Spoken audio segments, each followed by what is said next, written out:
never know if it could change your life. Take a chance, you're neither wrong or right.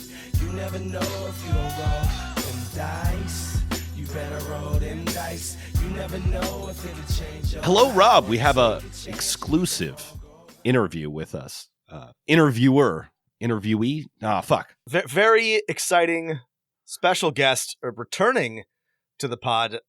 Thanks for being here, Daniel. Welcome Thanks back. for having me back. You weren't lying. This is an exclusive. This is the first podcast that I've done on this particular topic. So I'm hyped. I mean, last time I was on the show, we kind of, we can I swear? I forget. Yes. Oh yeah, we swear just a lot. shoot the shit sort of thing, and Shit we were was shot. vibing. No, I mean I'm here to to talk about obviously what I'm working on, but ultimately I think we're going to be talking about game design and design decisions made. Absolutely. If you want to get into the nitty gritty of how someone designs their tabletop role-playing game system from the ground up, this is the episode for you. And that's what I'm doing right now. That's what Daniel is That's doing. what I'm Daniel doing right Kwan, now. not only is he our special Toronto correspondent and the author of 12 different role-playing game systems, or one of the authors on 12 different My role-playing count games. right now, I did a recount recently because I was on a podcast. Someone asked. I've worked on over 40 tabletop products. Okay. I was within an Wow. order of magnitude. That's fine. not That's to great. brag. That's And I was amazing. I had to think about this, and I put a lot of effort into thinking of it because I was oh, I forgot I worked on that. Even before we started recording, you were like, oh, when's that coming out? I was I completely forgot about that. Well, the one we're talking about today is Wandering Blades. Yes. What is Wandering Blades? So, Wandering Blades is the game I've always wanted to make.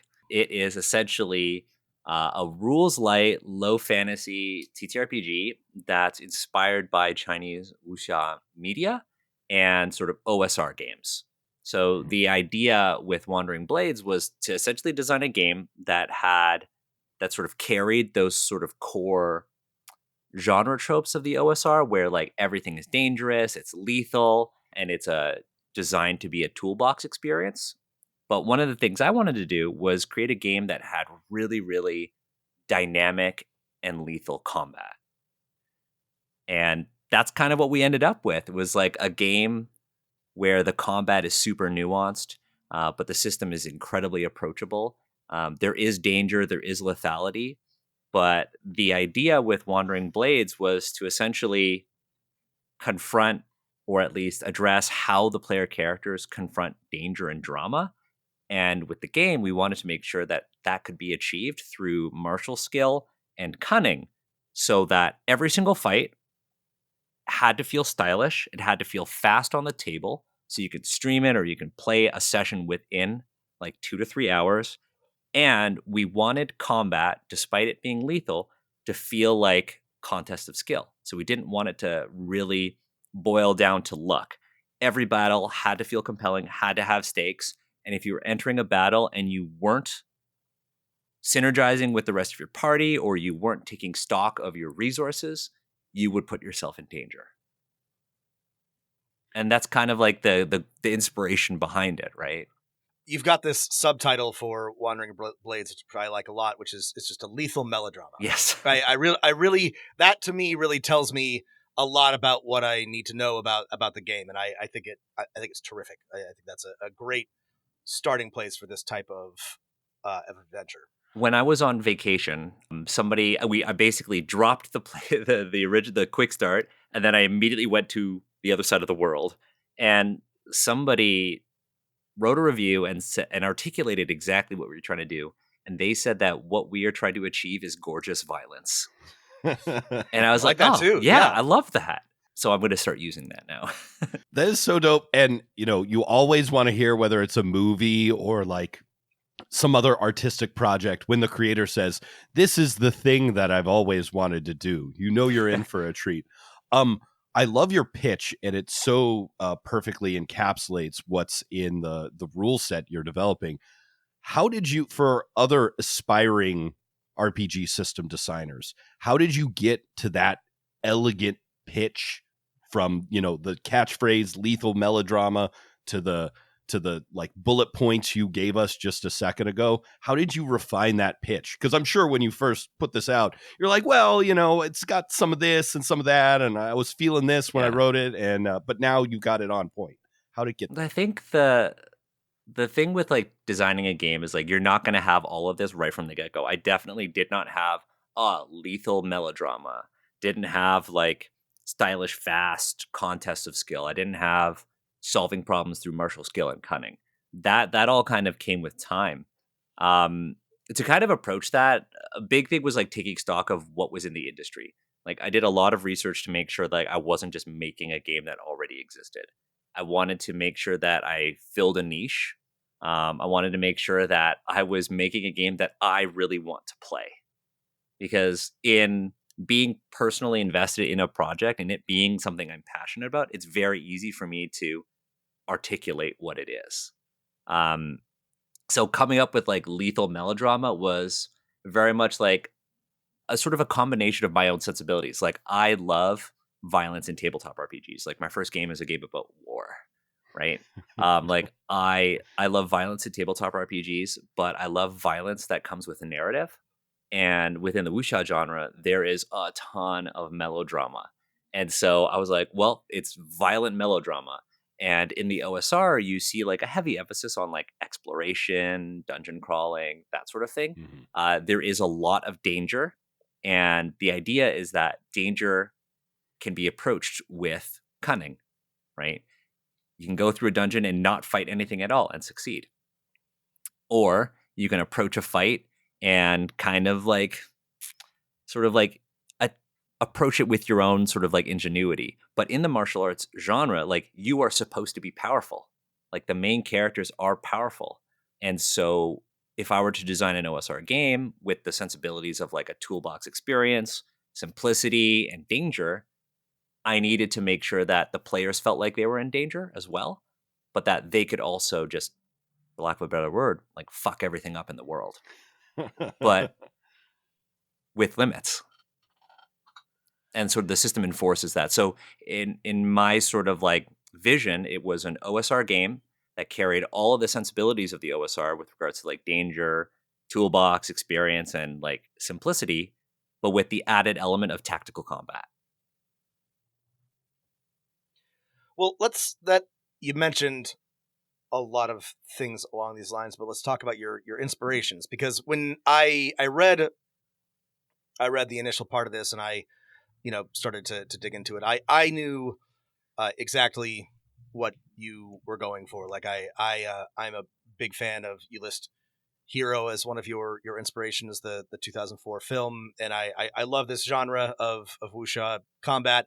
But like, where were you starting from in terms of the fiction and your inspirations? So it's really funny. What are you trying to model? Yeah. I first I want to say this. I just remembered this. I started writing this when the OGL thing happened. Oh, interesting. When the OGL thing happened, I had actually been working on like chi mechanics and stuff for like D&D, like not for wizards. I'll say that, not for wizards, for myself. Right. And I had my original intent was to actually write a system agnostic campaign setting in the style of the OSR products. And then the OGL happened, and I was like, well, I guess I can't really market this as like a D&D thing now. I guess I'll design my own thing. And it kind of started out of like anger. Yeah. But in terms of what I was trying to replicate, when I was like, okay, cool, I'm going to make my own thing. What am I going to replicate? And like Hero is definitely one of them, specifically like Donnie Yen and Jet Li, that duel that they have, that back and forth, where one mistake would result in like death, was something. For me, it was actually this two pieces of media. One was this film called Sword of the Stranger. It's an anime movie. It's incredible if you haven't seen it. But Sword of the Stranger is about this wandering swordsman who basically meets this young boy and his dog who are being pursued by foreign forces in Japan. And the combat and the fight scenes are so well choreographed. It's so dramatic. And I was like, that would be really cool as a game. And none of the games that I own, and I own a ton of RPGs, like too many, like most of us. Like I'm sure all of us, we all have games that we've bought and have never played. or we've bought and be like, I'm just gonna buy it for the mechanics. That's what we tell ourselves, right? Um, Yeah. but I didn't have any games or know of any games that could replicate that. And then I started, because Asians represent, like the podcast started looking more and more into wuxia and getting more into it. And so like Sword of the Stranger was like the starting point. And then I encountered the most interesting Chinese comic called Blades of the Guardians. And Blades of the Guardians was absolutely incredible. The first chapter of it opens up with this wandering sort of swordsman walking into what is essentially like a tavern in this like rural town, and he's got this like 5-year-old kid with him, and he walks in and there's this like bandit leader sitting at a table, and he sits down across from him and he's like, hey, I know you've got a warrant out for you. Like, I could claim it, or you could just pay me 3 times that and I'll let you live. And the bandit's like, hey, is one of you, you've got a kid, and there's 8 of us. And then in this one chapter, the main character, because I recommend everyone read it or watch the animation, actually, that's available online. He kills everyone in a matter of 9 seconds. He's like, hey, kid, count to 9, I'll kill everyone. And he kills everyone except for the bandit leader, who he maims. And I'm just like, that is incredible. Like, it's dark, it's gritty. Like, I'm not trying to necessarily replicate the wuxia that you see in like Crouching Tiger, Hidden Dragon. I want the wuxia that is bloody. I want the wuxia of like the 60s and 70s where there's tons of fake blood and people get hurt. And so I had started reading this series and I was like, I want that. I want Sword of the Stranger. And of course, like I love video games and anime. And I started looking at watching gameplay. This is before I bought a PlayStation. Of a game called Ghost of Tsushima, which is not wuxia. This is it's like Japanese, right? But the gameplay, the sword play was so tight, in my opinion. I was like, this is incredible. It reminded me of like Sekiro: Shadows Die Twice, but in an open world. And I was like, I want to replicate that. And so I wanted the wuxia genre. I wanted the dark, gritty, violent wuxia with the melodrama of the storytelling, with hyper-realistic combat. And that's kind of where I started.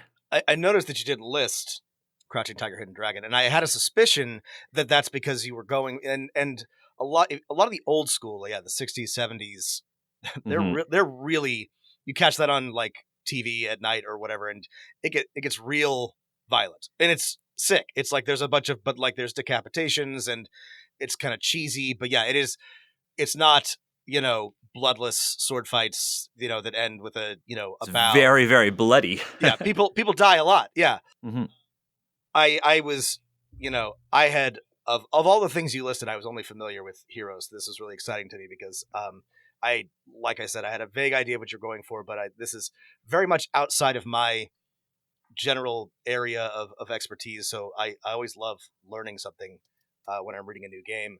I want to, this is kind of jumping ahead, but because you were talking about the OGL fiasco and working on chi mechanics, I would love to talk about that a little bit, because how am I going to phrase this? In my opinion, and in the opinion of, I think, a lot of people, the chi mechanics as they exist in 5th edition are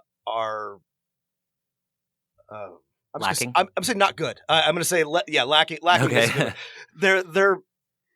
They're not great. And I, before I read this, I've kind of given up on trying to fix, the monk and chi in 5th edition. But like my sort of like of the things that I have read, the most compelling ones I have read just did away with chi entirely. There's like, we're never going to be able to get this to work. But I like what you have done with it, and Thank you. Now I'm on the fence again. But I tell us about what you started working on and how it kind of ended up being Wandering Blades. Yeah, so like obviously one of the problems with chi in D&D's world, and it's something that I think I talked about last time I was here when we were talking about Candlekeep, is that in Chinese culture, chi is kind of a part of everything, right? Everybody has chi, and in wuxia, a lot of their abilities are powered by their mastery of chi. And when you go into like the more fantasy genre like Xinsha, then it's like, oh my god, this looks like magic, but it's chi, right? In D&D's world, the idea of chi is not some chi isn't something that's everywhere. Chi is something that the monks use to power their abilities, and that's the extent of chi. And so with Book of Inner Alchemy, when I wrote that, I was like, well, I obviously can't fundamentally change every single class in D&D, nor can I fundamentally change the monk, right? But what I can do is through narrative, through an official narrative, say, hey, chi is part of everything, but the monks have mastery over it. And so they are able to use it. And then there are certain things like, hey, if you want to interpret the magical energies that flow through the world of D&D, like the weave, as chi, you can, because culturally in the real world, we all interpret things differently from our own lenses. And so that's kind of that was the goal with obviously like Candlekeep. Now with Wandering Blades, chi is similarly in everything, and every single class in the game will use chi and can use chi. The starting class that's in the January-February version of the playtest, the Yoxia, which is kind of like the Knight Errant, uses chi to power their martial arts techniques. Every single character can use chi for specific abilities, like you can attack again, you get other reactions, you can heal yourself. Other folks could use chi for class-specific things, like the next class that's coming out is called the Outlaw. And the Outlaw is very much a combination of what you would expect of like a bard and a rogue, but also like a merchant.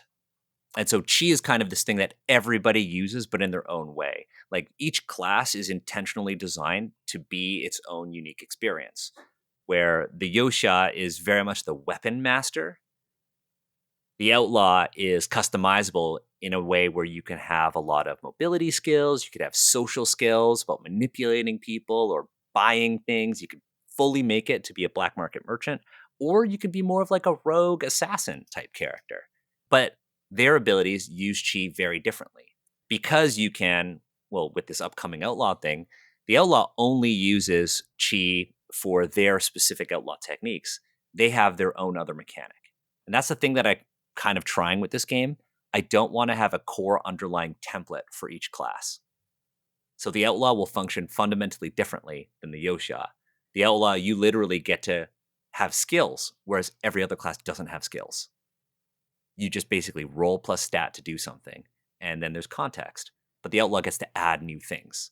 Chi was also something that every character needed because we went with the entire theme of like, we wanted a hyper lethal game. But if you look at wuxia media, there is always an element of danger for the main characters, but their skill and cunning usually help them persevere.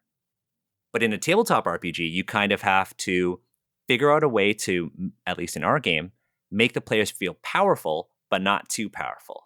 Because ultimately you have what is a power fantasy like D&D. So in the game, you are at your most powerful at the start of your adventure or at the start of your session. And chi can be used to essentially use all of these really, really good techniques, do extra actions, do extra reactions. You could wade through an entire battle, spend all of your chi and kill everyone in one round. But then you're out of chi. Once you're out of chi, you could still attack and all of that, but you are not as, say, powerful. You are not as invulnerable as you might think. So chi becomes something that can make the players feel powerful, and it can keep them out of that danger, but to a certain extent. And then that's where cunning, that's where teamwork come into play. And so that was the design intent with chi, was to like make it a part of the world, make it so that every single character has access to it to varying degrees. So like obviously the Outlaw has less chi than the Yoxia, who needs it for their core mechanical loop, but everybody has it. And everybody has a sort of currency or thing that they need to think tactically about. I think you did a great job of talking about speaking of mechanics and your inspiration, you did a great job of introducing us to two parts of that in this game. What about mechanical inspiration, right? One of the things you said earlier that I was really curious about is you're like, I did my research, right? I made sure I'm not replicating something else, and I read some dope shit of other systems. Like if you're someone like me or like our listeners who are like, yeah, I do want to design my own RPG system one day. How do you do the research? Like, what is, I mean, it's probably going to look different for everyone, but like, what was your process for like, did you walk into the local gaming store and buy the whole shelf, or, how did you follow things? I feel like that would be a really awful financial don't do decision that. for me, and would certainly get me in trouble with my partner. No, for me, it was very much like I have a regular gaming group, and I like testing stuff out. I love reading RPGs, but I also love playing games that aren't RPGs. So, in terms of RPGs, the things that really inspired this, and like we are going to be, we really, really sure, like we really want to list everything. And like in the OSR, there is this idea of like building upon the work of others, right? And acknowledging what's been done. And so for me, like the first game that was super inspirational was a game called Errant by Ava Islam. And Errant had a really neat class system where every single class was mechanically different. But the combat wasn't like really what like I wanted, but I really liked Errant. Vaults of Varn by Leo Hunt was another game that was really inspirational because it was like a sort of a base system off of which things could work on. The earlier drafts of Wandering Blades had like a guard mechanic where you could use anything on your character to basically block. So you could basically take things out of your inventory to block and shit. And I kind of started seeing that in other games. So I was like, oh, it slows down the flow of combat. So I didn't want to do that. Upcoming rules for things like leveling up are inspired by like one of my favorite sci-fi games, which isn't OSR, but I really love Coriolis by Free League. I really like their leveling up. I didn't want this game to be a game where you level up through killing things for XP or trading gold for XP, because that's not really how Wuxia works, right? So in order to still emphasize the role play, advancement is done similar to how Free League games are done, and it's through conversation. So at the end of every session, you basically sit down and you ask yourself a series of questions. For every time you say yes, you get an XP. Did you participate? Did you accomplish a noteworthy deed, really similar to how Wuxia characters do? Did you take meaningful action related to like your character drive? Did you experience a tough setback or obstacle? And did you have like an impactful scene with your character connection? So to kind of encourage role play and to kind of put yourself in danger for the sake of your narrative, we wanted that to be part of like character advancement. And so when your character advances, you can basically, we also put alternative rules where that's one thing we're going to be really careful about doing, is like adding in optional rules to make it, to communicate that you can do whatever the fuck you want with this game. But you can level up, you get more chi, you get new stuff, new techniques, and you can improve your attributes. Pretty standard stuff there. But yeah, I did a lot of research looking at other games, seeing what they did, and then seeing what worked for me and what didn't work for me. Played a lot of games. And then I started looking outside of RPGs. And probably the biggest inspiration for me was actually not an RPG. For Wandering Blades' is combat. It's actually a TCG. Whoa. Yeah. It's so last March, I walked into my local game store, and it's like the coolest local game store. It used to be an apothecary, and it's still got cool. it's got the apothecary sign on it too. It doesn't even have a sign for what the store's called, it just says apothecary, because the owner, his wife, used to run it as an apothecary for years in my neighborhood. And so I walked in because I was like, oh, during the pandemic, he was selling comics out of the basement of the apothecary, and the apothecary shut down, and he took over and made it a full-fledged game store. And so I walked in just to kind of see what was going on, and I started playing Magic there on the weekends when kind of the world opened up a bit. And I saw that he was selling this card game called Flesh and Blood. And I was like, oh, what's that? That seems cool. And the owner, Al, this shop's called the Negative Zone. Shout out to Negative Zone. Nice. He was like, Nice. here, take 2 free decks. And he had these like they're called commoner. It's like decks made of common cards. It's like, take these decks. You can learn how to play at home. We have a Discord server and everything. So I went home and I was like, oh, okay, this is kind of neat. I asked my partner if she wanted to play, and she was like, nah. And that was like kind of the end of it for a bit. And then a buddy of mine who I've known for a really long time, we grew up playing D&D together, messaged me on Discord and was like, hey, have you heard of this game Flesh and Blood? And I was like, what is the universe doing? This was literally a week after this happened. And I was like, yeah, I just got 2 free decks from the local shop. He's like, do you want to come over and we can learn how to play? And so we started learning how to play. And I ended up coming to this store to play my first match. I had an $11 deck that I made, and I went up against a guy with a $200 deck, and I got absolutely slapped.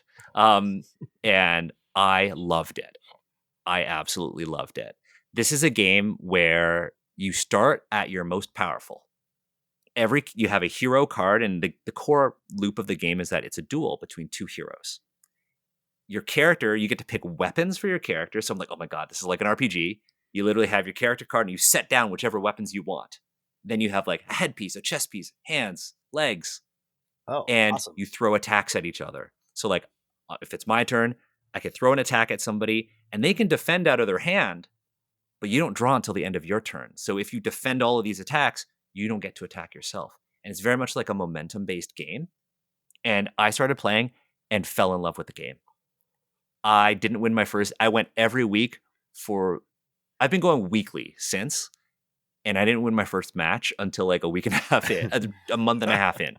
I lost like, I think if you play 3, I lost like 12 games in a row before I actually won a match, and I loved every moment of losing because every time I learned something new. And so I was like, oh my God, a momentum-based combat system is so smart.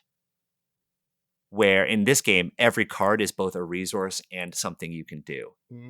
And so I was like, if I'm designing a game, I want the kind of decision-making that happens at a game of Flesh and Blood to happen in an RPG. I want you to be able to think about what resources you have available and if you need to attack or hold off. And that was the biggest inspiration for Wandering Blades.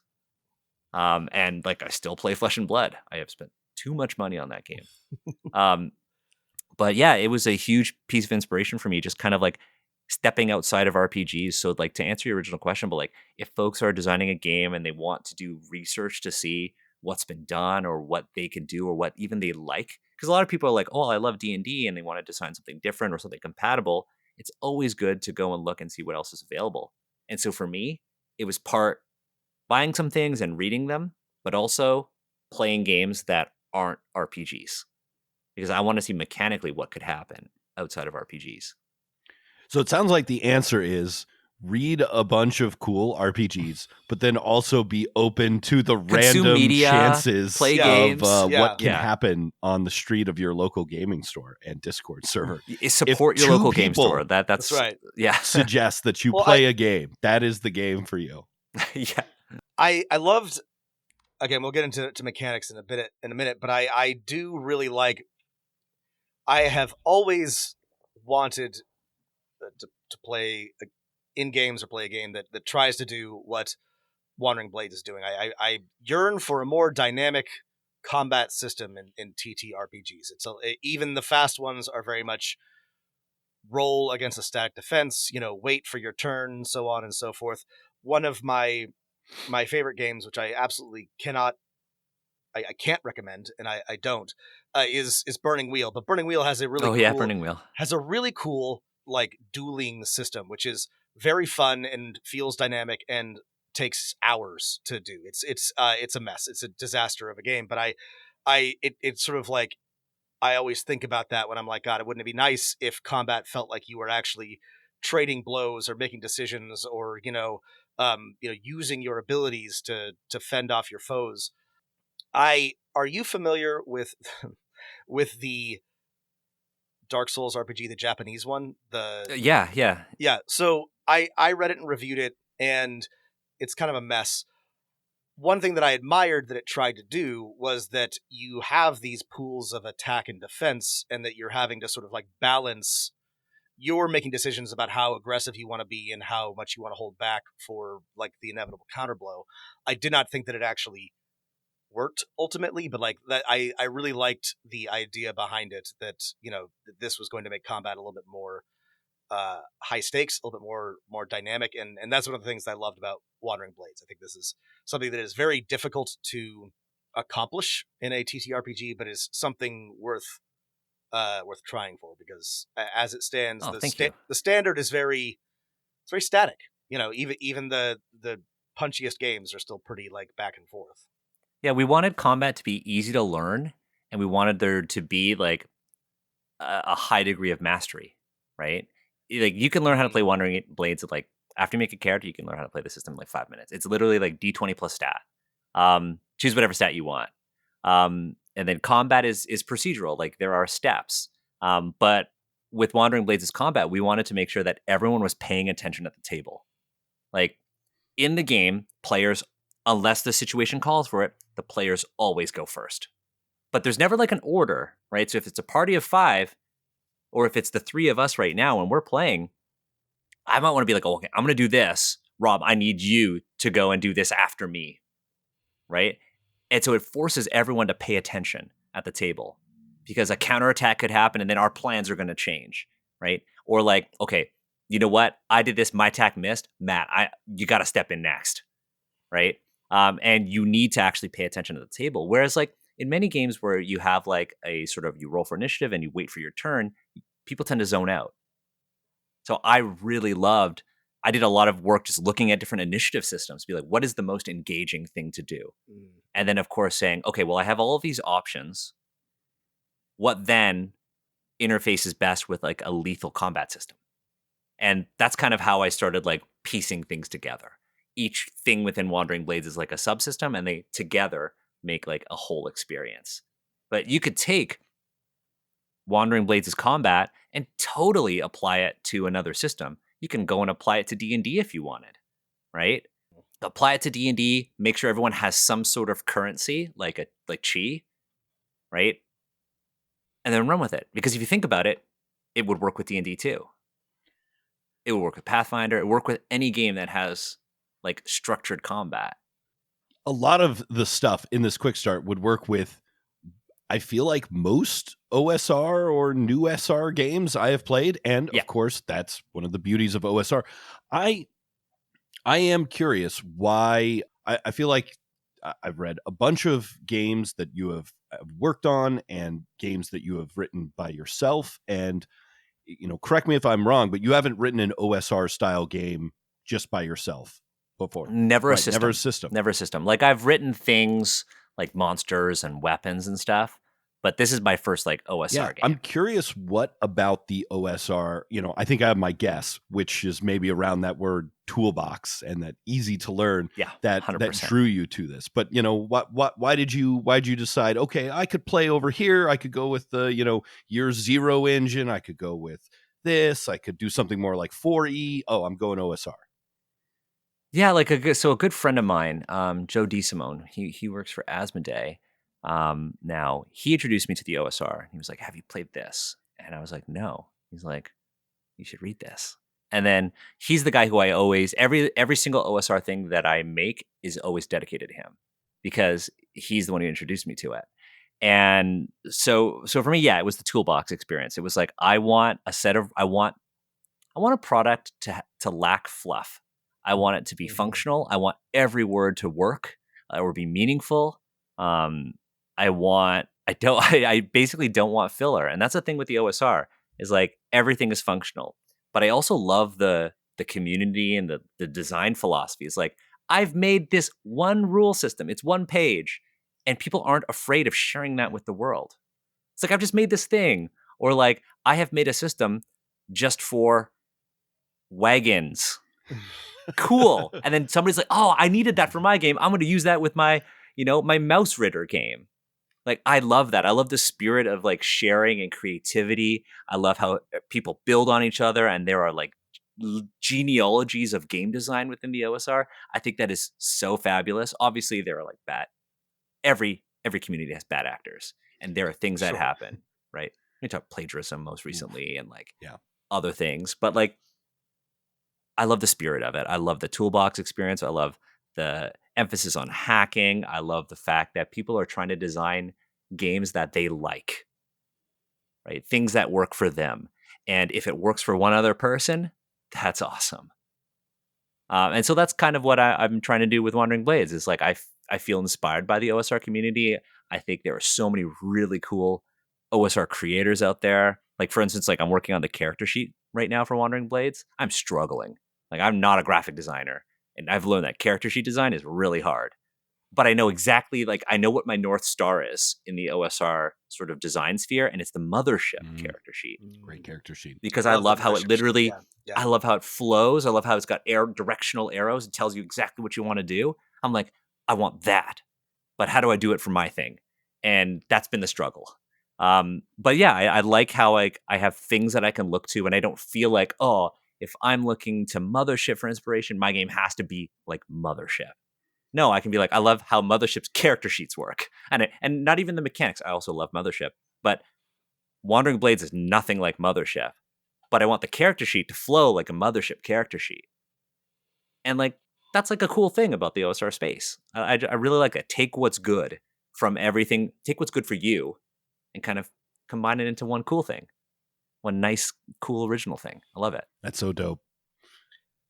I know exactly what you mean, and I couldn't agree more. I have just recently started running a Shadow Dark game, and I've been doing a lot of tinkering in Shadow Dark and Labyrinth Lord, and I love the systems, but I'm finding areas where I need to make improvements or adjustments, and there's so much out there.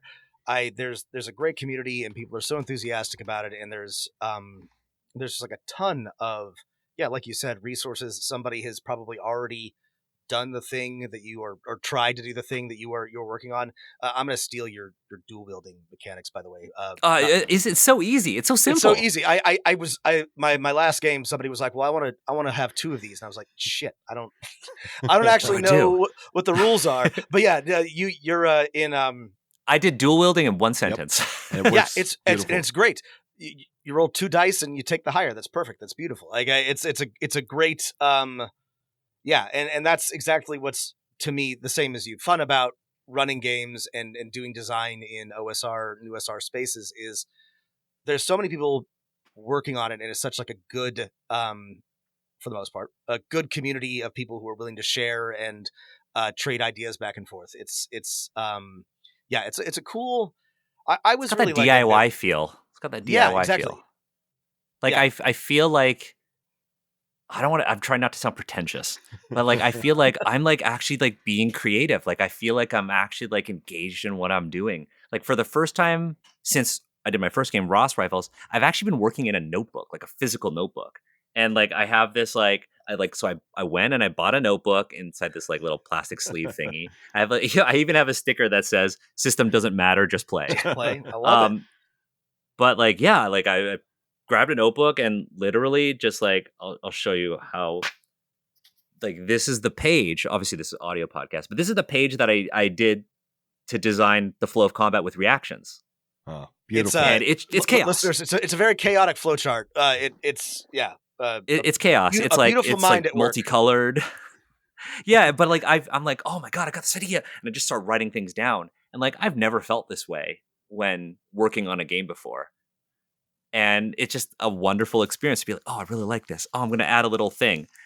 And I've really liked that sort of process. Plus, if you have a notebook and you're out, at the park, at a coffee shop working on your notebook, you look so much insanely more cool than someone on a laptop. If I were to go out like that and not be a hermit. Well, let's pretend we all go out in public all the time and don't just stay at home. Yeah. We're all cool people right? who are out and about the town. Like I'm at the bar. Like I'm working page. on my stuff at the bar, having a brewski. Yeah, no. But you do totally. look cooler than if you're working on your laptop and people are like, they're probably just on Facebook. They're probably just working. Like I look back and like I have a system for like categorizing whether or not something's been actioned. So I'm trying to project manage within my notebook and then of course transfer things to the digital working files.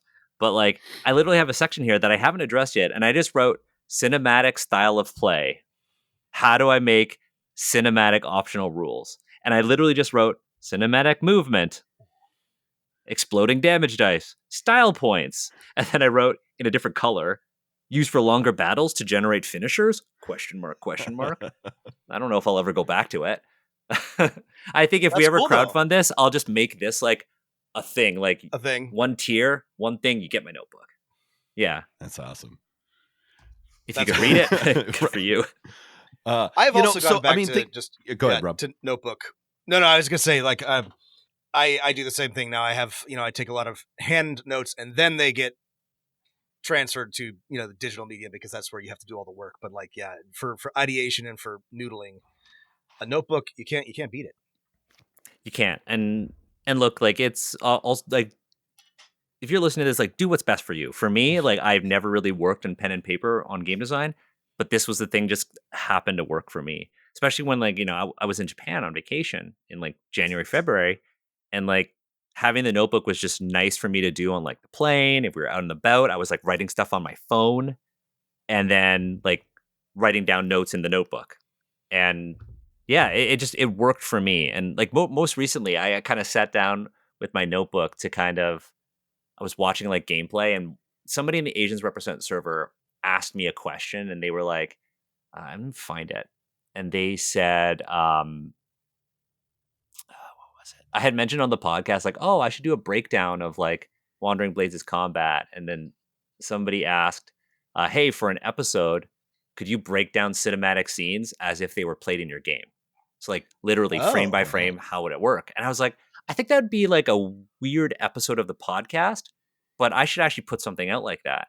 So I went and found a video that I had saved of somebody playing really high level Ghost of Tsushima.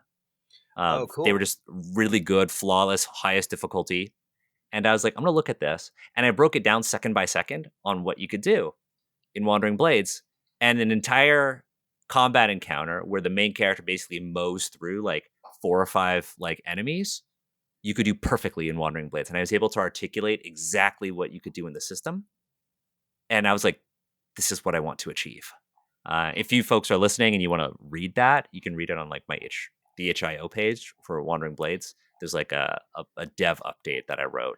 And it's just like called Taking Inspiration from Video Game Combat. And I plan on doing this for other media too. Yeah, it's really dope. It's like, Dale, the character takes a slow action.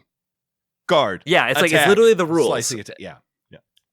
This is blowing my mind. This is such a good idea. Whatever you're designing, whatever you're trying to do, trying to see if it, looking at a TV show, an anime, a movie, a novel, can it model the type of media that you were trying to, and that's hard to. That's going to be hard, but like that's such a great, I guess, barometer for like, is your game working the way that it's supposed to? That's I'm gonna yeah. If I'm gonna say like all of these specific pieces of media are inspirations for my game, I better be able to articulate how you can replicate that experience. Okay. It's a nice design challenge too, because in doing that, I was like, okay, this works as intended. This is what I want. And I can kind of adjust. So it's got almost like a design exercise for me too. And I'll do that for a party. I'll do that for another class and everything. Super dope. Great exercise for anyone designing a game. Okay, I have, then we should talk about some of the nitty-gritty of combat in a second, but I have, I think, a tricky question. And it's a question I call the like paradox of OSR games, right? I love OSR games. I love the rulings, not rules. I love that I can teach them to anyone in like 10 minutes. I find that a lot of OSR games, like the actual combat, it's very fast, but it's often fast and dull, right? In that while players can, their creativity should be encouraged. Oftentimes there's very little to do than, run up and hit something with your spear. And then immediately get killed by something more powerful than you, and you have no way to stop that. But like on the other hand, like as we were talking about the DIY stuff, like I remember reading, I wish I could remember the name of the blog, but it was so many years ago. Like someone was like, "Oh yeah, in my OSR game for maneuvers, we just do a regular attack roll, and the person who gets hit, they can decide." Do I want to get disarmed or do I want to just take the damage? So if someone says, I want to disarm someone, they roll an attack. If they hit, they can say, I'm disarming you. And if the person's like, I don't want to be disarmed, I'll take the blow. I'm like, oh, wow, that's so elegant and exciting. But at the same time, right, I don't know, right?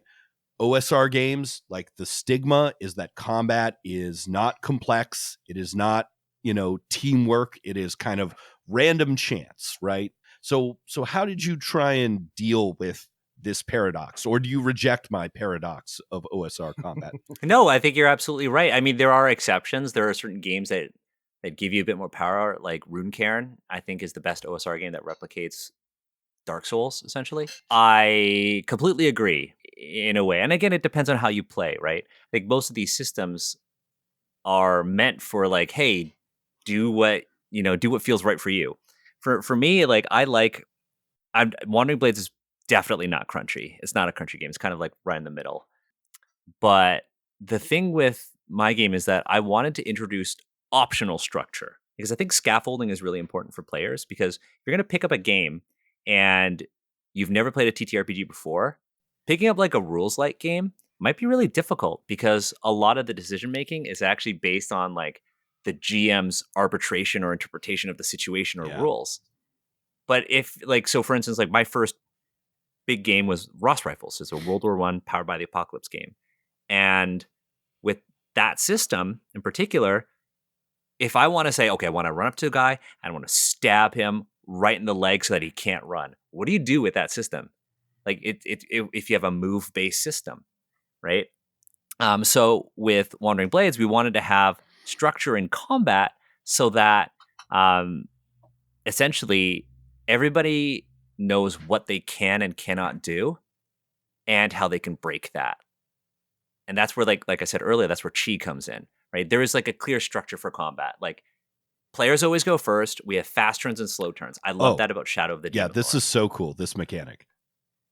Right? So like, and that's something that you see in like a lot of games where you basically decide, do I want to go sooner, but at the expense of the number of things I can do on my turn? Or do I want to go later and do more things, right? So at a minimum, at the start of combat, everybody declares, do I want to go fast or slow? If you go fast, you get one action. If you go slow, you take two actions. Everybody gets, regardless, also one reaction for the entire round, right?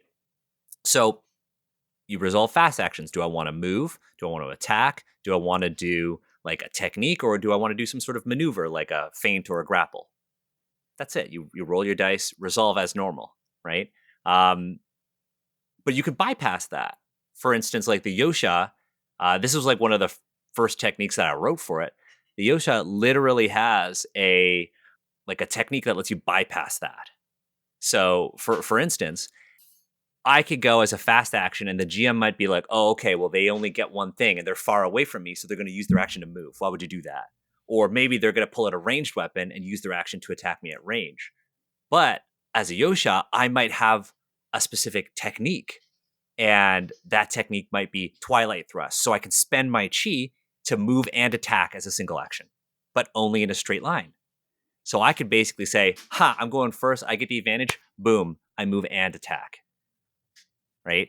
So that's the fast action. The slow action gives you two things. So I can spend all of my chi, do two really big techniques, wipe everyone out if I wanted to, if we felt like we were in that much danger.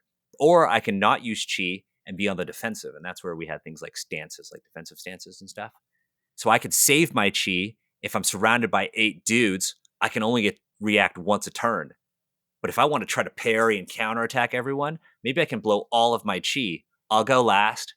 I'll take like a defensive stance, which counts as a move. It increases how difficult it is for me to get hit.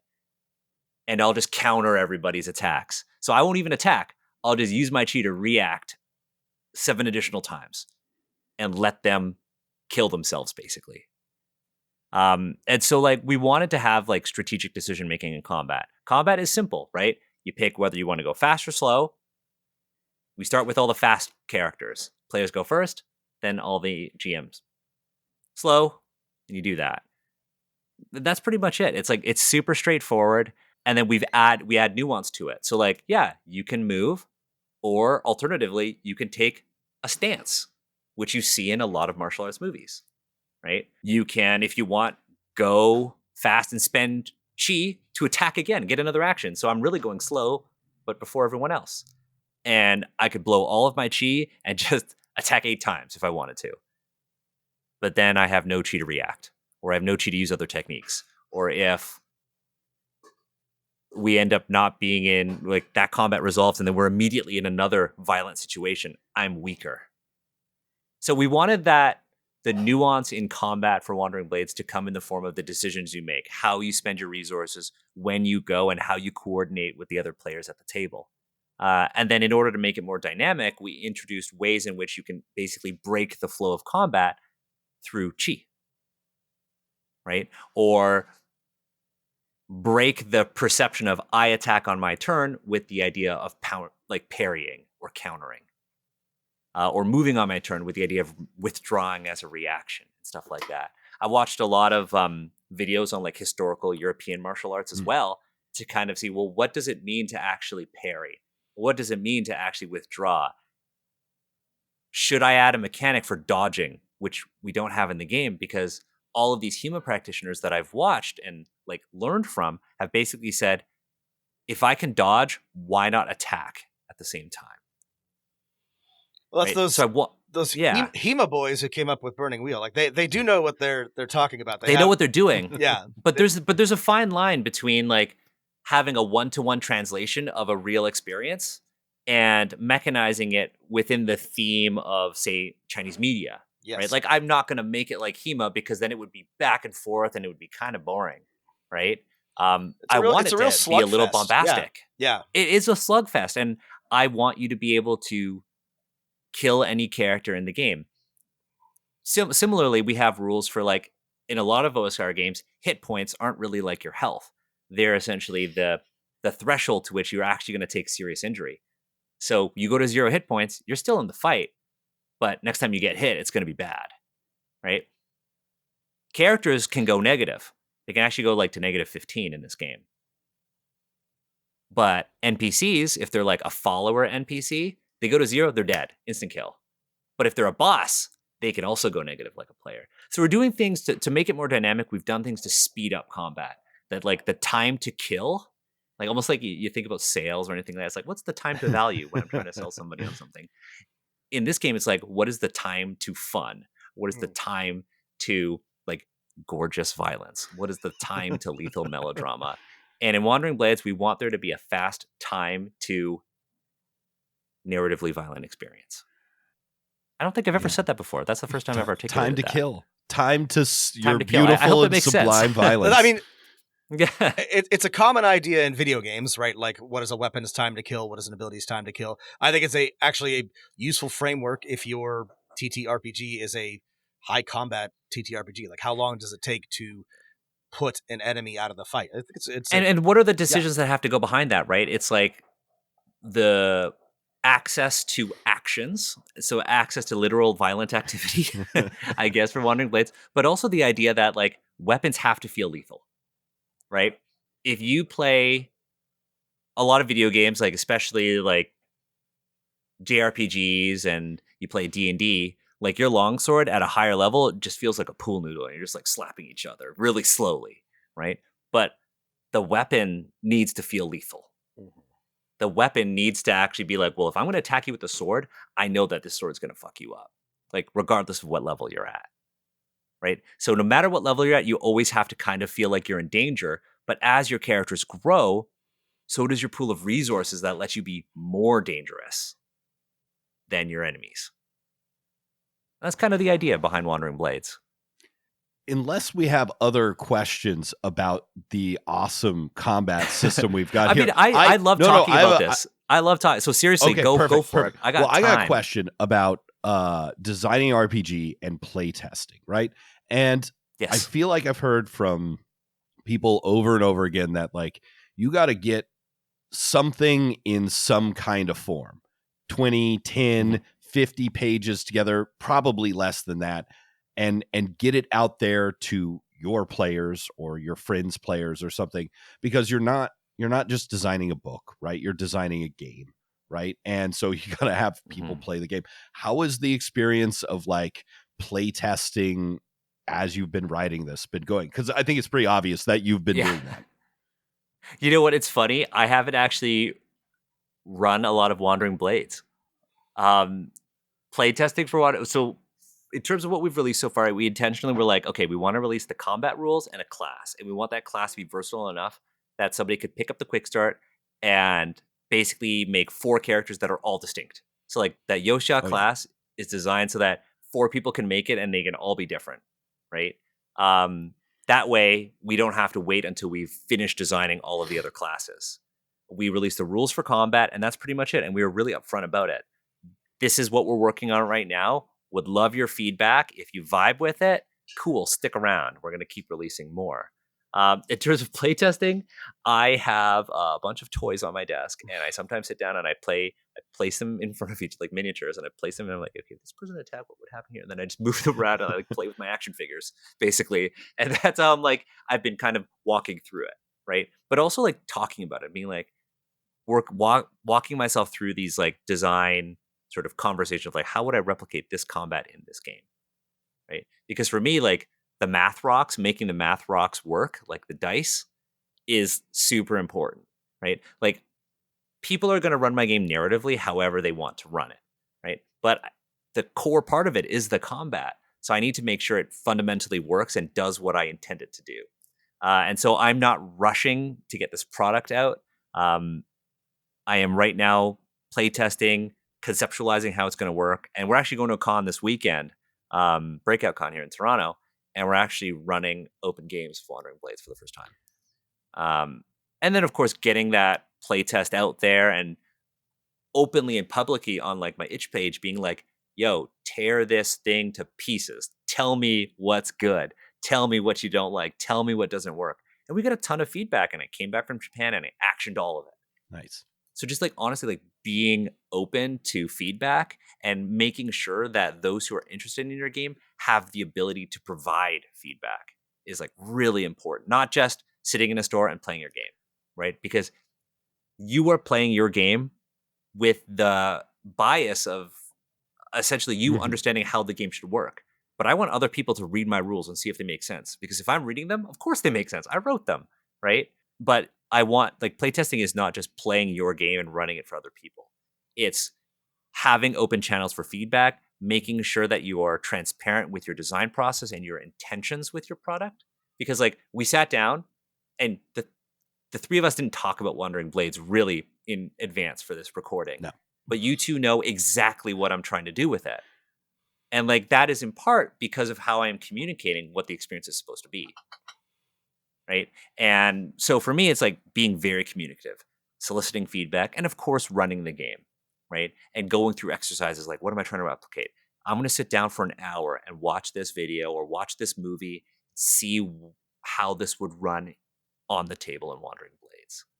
I'll watch the same fight scene, same like 30-second fight sequence over and over again for an hour and write down how it would work in Wandering Blades. And if it doesn't, ask myself, okay, is this a thing to speed up the tabletop experience, or is this something I should actually change? And then, keep iterating.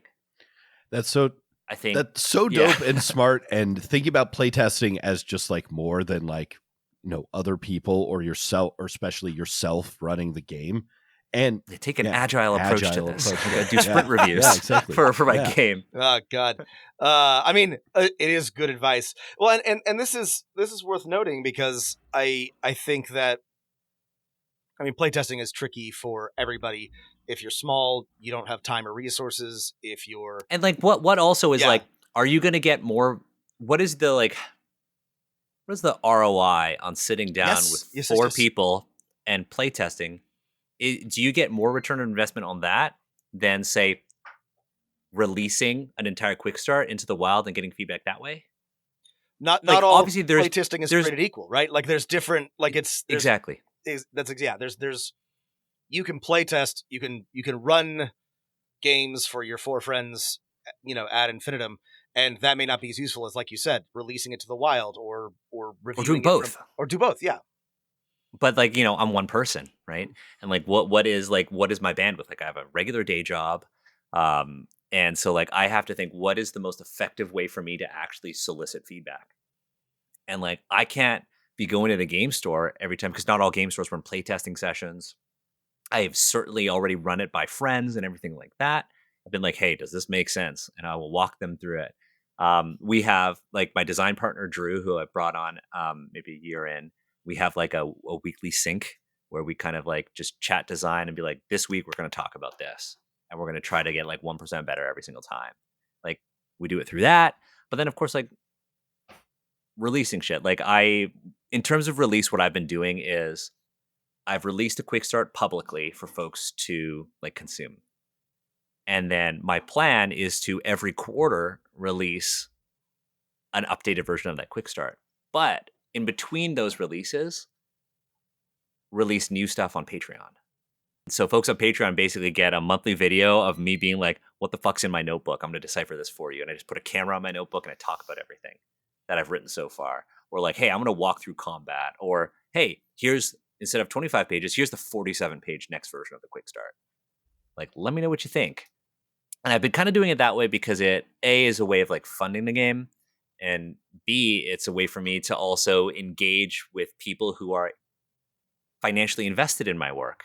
So I'm also getting feedback from them, and I'm also showing them that I am working on this. I'm holding myself accountable because, like, we've said, like, what are the methods to playtesting? It's going to be different for everyone, but for me, it's like communication, feedback channels, obviously, like playing the game, doing these design exercises, but also holding myself accountable to these things by posting on Patreon, by making sure that these people who have invested their money in me get their money's worth.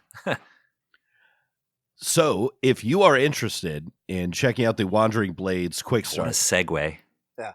Daniel Kwan's itch.io page, link in the show notes, or if you want those special extras, you can join us at patreon.com/Daniel H. Kwan, also link in the show notes. Yeah, and I'm going to actually so today is March 12th. At the end of this week, I'm actually going to release the next version of the quick start. So on the 15th, I'm going to put out the next 47-page quick start on my Patreon. Perfect time to sign up. Go there. It's only $3 a month. And look, what are you doing supporting our $3 Patreon when this one has a full rule set? Leave our Patreon and go to Daniel's I've Patreon. released some really weird stuff on that Patreon.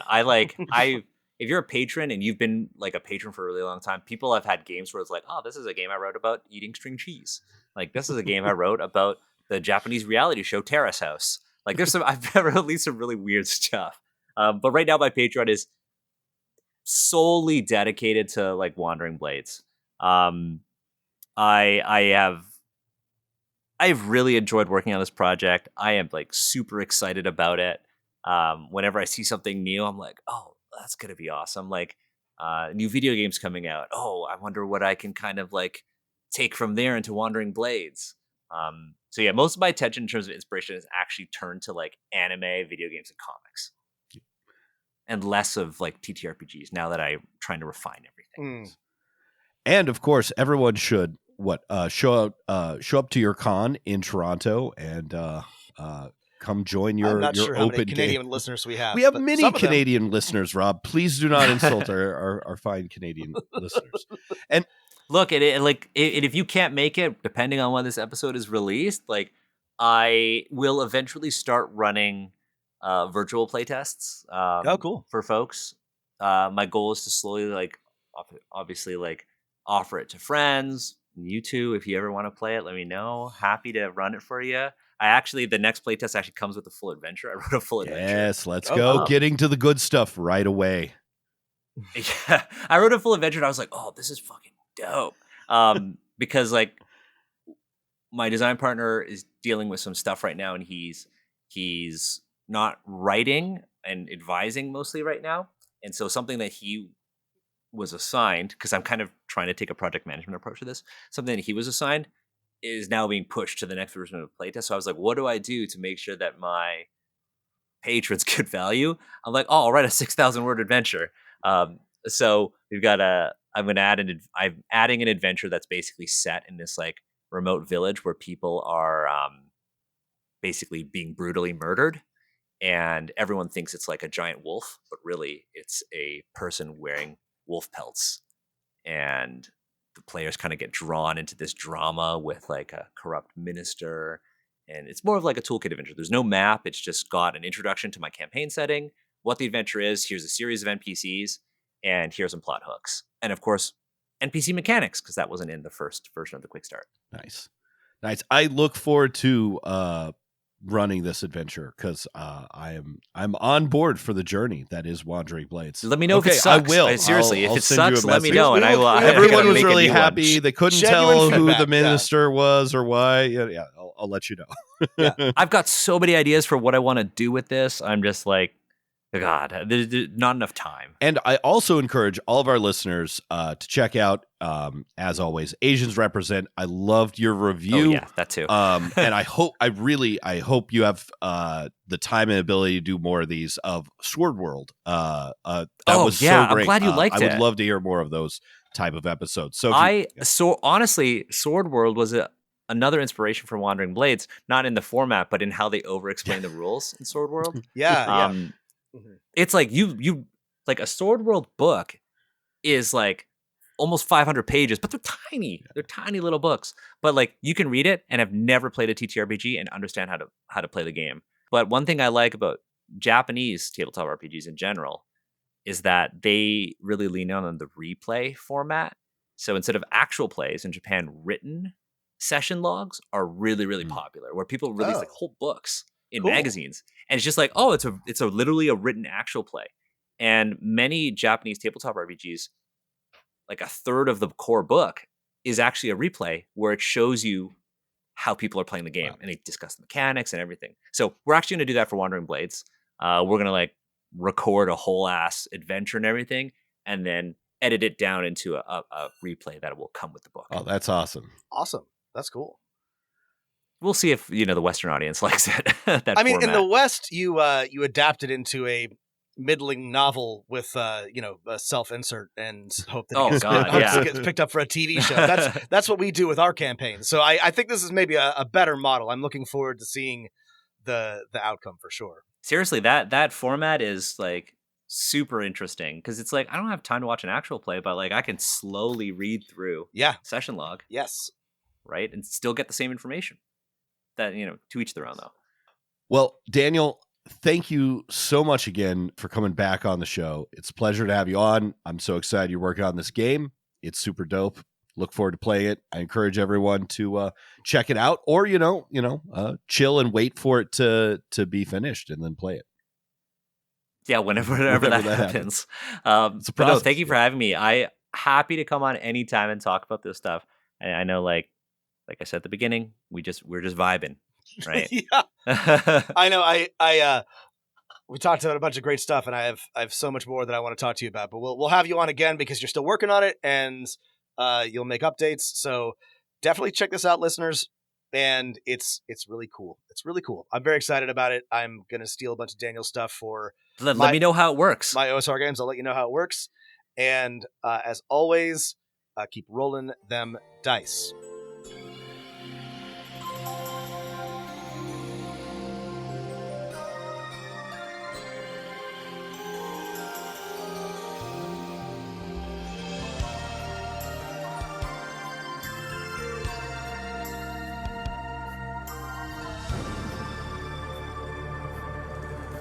是愉快，是難過，是陶醉，是情緒，或在日後是作傳奇。愛是盟約，是習慣，是時間，是白髮，也叫你我乍驚乍喜。完全遺忘自己，竟可相許生與死。來日誰來問起？天高風急，雙雙遠飛。愛是微笑，是狂笑，是傻笑，是玩笑，或是為咗害怕寂寥。愛是何價，是何故，在何世，又何以對這世界雪中送火？誰還祈求什麼？可歌可泣的。